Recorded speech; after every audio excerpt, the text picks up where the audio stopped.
अस्सलामुअलैकुम, आप देख रहे हैं टीवी 49 न्यूज यूके और मैं हूं मुनीर पीरज़ादा। आइए आपको ले चलते हैं आज की खबर की जानिब। कंठकोट में लोड शेडिंग का अजाब माह रमज़ान में भी कम न हुआ। सहरी और अफ्तारी के औकात में भी लोड शेडिंग से रोज़ादारों को शदीद परेशानी, जबकि ईद के मौके पर दर्जियों को भी लोड शेडिंग ने परेशान कर रखा है। मजीद बता रहे हैं कंठकोट से हमारे नुमाइंदे नवाब अली सोमरो।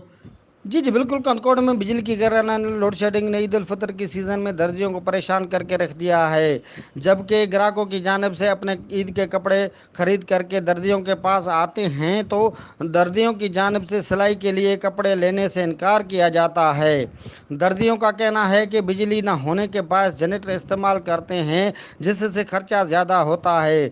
सिलाई की रकम दुगनी होने के बायस ग्राहकों को शदीद परेशानी का सामना है। जब हमारे दर्जियों से बात हुई तो उनका कहना था कि हुकूमत को चाहिए कि रमज़ान अल मुबारक के दौरान लोड शेडिंग ख़त्म करके बिजली बहाल किया जाए, ताकि दर्जियों को जनरेटर इस्तेमाल करके सिलाई करने में दुश्वारी और ख़र्चा न हो सके और ग्राहकों को ईद के कपड़े दर्जियों से सस्ते दामों सिलाई होकर बर वक्त कपड़े मिल सकें। जी।